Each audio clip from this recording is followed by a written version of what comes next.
Welcome to the True Crime Podcast you can binge on your lunch break. Each episode, I'll be bringing you a new case to dissect. We'll focus on the facts, giving exposure to some of the lesser-known stories in the true crime world. You never know what you might learn. This is Bite-Sized Crime.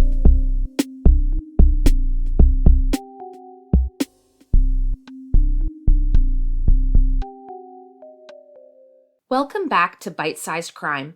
This week's case centers around a brutal murder and a determined detective who pursued justice for nearly 2 decades. This episode includes some graphic descriptions, so listener discretion is advised.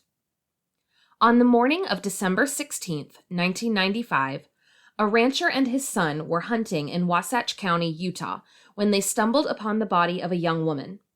The woman was naked and covered in blood, lying on top of the large rocks that lined the banks of the Provo River. The rancher called the Wasatch County Sheriff's Department, and investigators immediately began processing the scene. Detective Todd Bonner was one of the first investigators to arrive.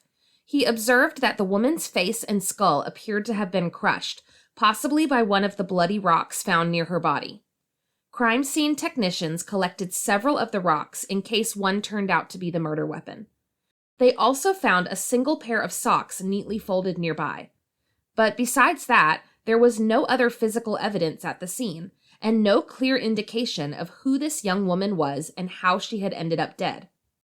An autopsy revealed her cause of death to be blunt force trauma. It was likely that she had been killed approximately 10 to 12 hours before her body had been found, placing her time of death around 9 p.m. on Friday, December 15th. Investigators now had a murdered Jane Doe on their hands. The only clues to her identity were a ring on her finger and 3 distinct tattoos, a number 6 on her left hand, a series of arrows on her upper left arm, and 2 interlocking hearts with the name Chris above her left breast. Police decided to release sketches of the tattoos to local news outlets in hopes that someone may be able to identify her. Meanwhile, about an hour south in Salt Lake City, a young man named Chris was searching for his girlfriend. Around 2 a.m. that Friday, Krystal Beslanowitch told Chris that she was going to walk down to the local Circle K and grab some food. It was only a few blocks from the motel Tracy and Chris had been living in since they arrived in Salt Lake City 5 months prior. Tracy was familiar enough with the area that she felt safe walking the short distance alone. But when Tracy still hadn't returned by Friday night, Chris started getting worried. It wasn't like her to be gone for that long. Chris began knocking on doors at the motel and even walked to the Circle K to see if she was still in that area. Even though he was concerned about Tracy, Chris hesitated to call the police. However, when Sunday arrived and Tracy still hadn't returned, Chris finally reported her missing. Not long after that, Chris was watching the news and saw a segment about a Jane Doe who had been found in Wasatch County. He immediately recognized the familiar tattoos and realized what had happened to Tracy. He contacted the police and told them that their Jane Doe was Krystal Beslanowitch. Investigators had a name for their victim. Now they had the horrible task of contacting her family. They had a phone number for Tracy's father in Spokane, Washington, but when they called, they were surprised by what he told them. Jane Doe was not his daughter Tracy. She was alive and well. The murdered woman in Wasatch County was most likely his stepdaughter Krystal, who had a habit of using Tracy's identity. Investigators began piecing together her story. 17-year-old Krystal Lynn Beslanowitch had grown up in Spokane. She was a bright girl and she dreamed of being a writer. But when she began hanging out with a tough crowd at Spokane Junior High, her life began to spiral. By age 12, Krystal had started using drugs and was soon involved in prostitution. Over the next few years, she had multiple run-ins with the police. As a juvenile, she had been arrested for theft, prostitution, assault, and drugs. At some point, Krystal became pregnant and gave birth to a child, but her heavy drug use led to the child being taken away from her. Krystal eventually dropped out of school, and in August of 1995, she and her boyfriend Chris left for Salt Lake City. Krystal had been looking forward to a fresh start in a new city, but she was quickly pulled back into sex work. Using her half-sister's identity allowed her to appear older, Tracy was 20 at the time. This ruse may have left Krystal especially vulnerable in a city as large as Salt Lake. She was known to frequent West North Temple, a popular location for sex workers, where she would have encountered all sorts. As police began to investigate Krystal's death, Chris was at the top of their suspect list. He was her boyfriend, but police suspected he may have been procuring sex work for her as well. Investigators also felt that Chris had lied to them about Krystal's true identity. He had not revealed important details about Krystal when he had first reported her missing, and he wasn't being honest about where Krystal had gone the night she disappeared. Krystal had not gone out for food like Chris had first stated. She had gone out to work. Chris told police that he had lied to protect Krystal. Not only was she underage, but Chris was worried that if police knew she was a sex worker, they wouldn't be as motivated to find out what happened to her. Ultimately, there was no evidence that linked Chris to the murder, and police determined that he didn't have any motive to kill Krystal. Chris was financially dependent on Krystal. She was the breadwinner by far. Also, Krystal was killed in a rural area nearly an hour outside of the city, and Chris didn't have a car. With Chris ruled out, police moved on to other leads. Detectives interviewed over 30 people in connection with Krystal's case, including fellow sex workers who may have seen or heard something the night of her disappearance. Police soon learned about a local cab driver who was known to be infatuated with Krystal. The cab driver had told several people that if he couldn't have Krystal, no one could. Although he had an unhealthy obsession, he was eliminated as a suspect when he could not be forensically tied to the crime scene. Police also explored the idea that there may have been a link between Krystal's death and that of 33-year-old sex worker Melissa Griggs. Melissa had been found murdered in a car on Salt Lake City's west side just a few weeks before Krystal disappeared. Melissa worked the same North Temple area as Krystal, and the two may have even crossed paths at one time. But after some investigation, police determined that the two deaths were not similar at all, other than both women working in the same area. Investigators were once again at a dead end. Detective Bonner worked as the lead investigator on Krystal's case for 2 years. His team traveled all over the state, chasing down leads. But unfortunately, the trail led nowhere. The only evidence they had was a partial DNA profile of a foreign male that was found on the rock that had most likely been used to bludgeon Krystal. The use of DNA in criminal cases was still fairly new at the time. The now widely used CODIS database was only a few years old. Since the DNA didn't match any of the current suspects, police had run out of options. Krystal's case went cold. But in 2006, over a decade after Krystal's death, her case was reopened. There was new technology available that allowed investigators to more closely examine DNA evidence from the crime scene. They were also able to get more DNA from under Krystal's fingernails.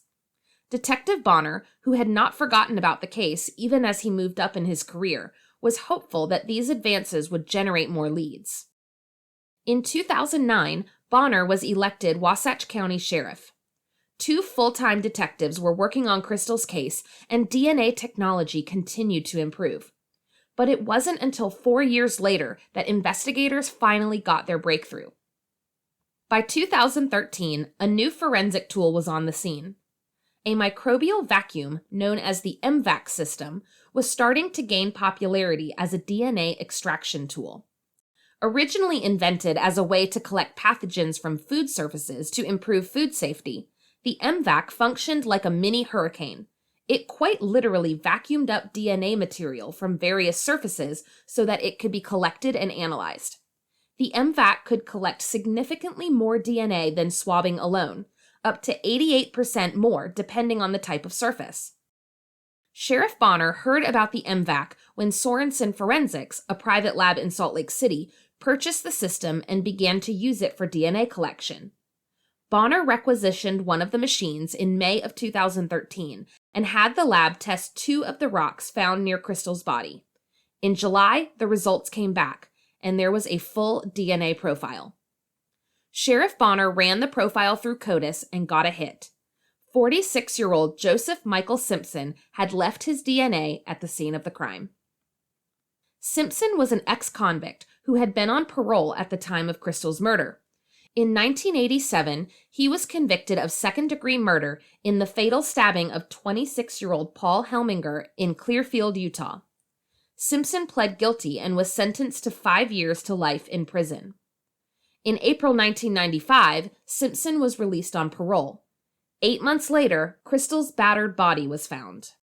In June of 1997, Simpson was arrested in Nevada on drug-related charges and was sent back to Utah State Prison. He was paroled again 3 months later. By June 2003, Simpson had completed his parole requirements and was a free man. Sheriff Bonner was sure that Simpson was responsible for Krystal's death, but before he made an arrest, Bonner wanted to strengthen his case with more DNA evidence. He needed to find Joseph Simpson. Fortunately, that wouldn't be difficult. When Sheriff Bonner searched for Simpson's name, he discovered that Simpson had filed as a criminal registrant in Sarasota County, Florida in 1999. Simpson had been living with his parents in Florida for the past 14 years, but records showed that he had returned to Utah at least once during that time. Bonner and a fellow Utah detective flew down to Florida and set up surveillance on Simpson with the help of the Sarasota County Sheriff's Office. On August 25, 2013, they followed Simpson to a smoke shop and watched as he smoked a cigarette and discarded it. Bonner collected the cigarette butt and brought it to Utah for DNA testing. The match was confirmed. Sheriff Bonner returned to Sarasota on September 17th and arrested Joseph Michael Simpson on suspicion of aggravated murder. Then he made a phone call to Krystal's family. Bonner said, quote, "They were very relieved, very emotional, very happy that this is moving forward." Simpson was booked into the Sarasota County Jail until he could be extradited back to Utah. In October 2013, the state crime lab requested more DNA samples from Simpson so that they could validate the earlier results before the case went to trial. The Wasatch County Sheriff's Office also requested to take a print of Simpson's palm to compare it against a bloody print left on Krystal's body. Simpson's trial began on September 15, 2016. Over the following 2 weeks, the prosecution laid out the DNA evidence for the jury, telling them that testing proved that Simpson had had sex with Krystal and that his DNA was on the rock that was used to kill her. They also argued that Simpson was familiar with the area where Krystal's body was found. At the time of her death, Simpson worked as an airport shuttle driver, and his regular route took him directly past the area where she was discovered. Simpson had also made statements to 2 other inmates, admitting that he had killed Krystal. But Simpson's attorney argued that the DNA evidence wasn't strong enough to prove that Simpson was responsible for Krystal's death. He acknowledged that Simpson had indeed had sex with Krystal, but that Krystal's history as a sex worker meant that DNA from multiple men was found on her body. He also reminded jurors that trace amounts of DNA from other individuals had been found on the rocks at the scene. The defense insisted that Simpson was not the only suspect and that the jury could not convict him on DNA alone. After 3 hours of deliberations, the jury found Joseph Michael Simpson guilty of the murder of Krystal Beslanowitch. During the trial, the jury was not allowed to hear arguments about Simpson's previous murder conviction, since it could be considered prejudicial and could affect their decision. But during sentencing, the jury was told about the 1987 murder of Paul Helminger and that Simpson had been on parole for that crime when he had murdered Krystal. Deputy Wasatch County Attorney McKay King told jurors, quote, "Mr. Simpson stabbed a man multiple times and left him lying there with a knife still in his back. And then, when he got out on parole, he took rocks to Krystal Beslanowitch's head until she was his second victim." Jurors also heard directly from Simpson himself, who told them about his childhood and how his adult life had been plagued by depression and chronic health issues. He begged the jury to give him hope that he would one day see outside prison walls. On September 30th, 2016, Joseph Michael Simpson was sentenced to life in prison without the possibility of parole. He will spend the rest of his life in the Central Utah Correctional Facility. When Simpson was arrested, the president of MVAC Systems said, quote, "Getting DNA from a cigarette butt is impressive, but collecting a full DNA profile from an 18-year-old rock is amazing. Our hats are off to all of those involved in solving this crime, especially Sheriff Bonner. He never gave up, which is a credit to his profession and his department. In 2019, Sheriff Todd Bonner retired after 33 years in law enforcement. If not for his determination and pursuit of advanced DNA technology, Simpson would still be a free man, and Krystal may never have received the justice she deserved. Thanks for listening to Bite-Sized Crime. For episode transcripts and sources, visit bitesizedcrimepod.com. And please subscribe to Bite-Sized Crime on YouTube and on your favorite podcast app.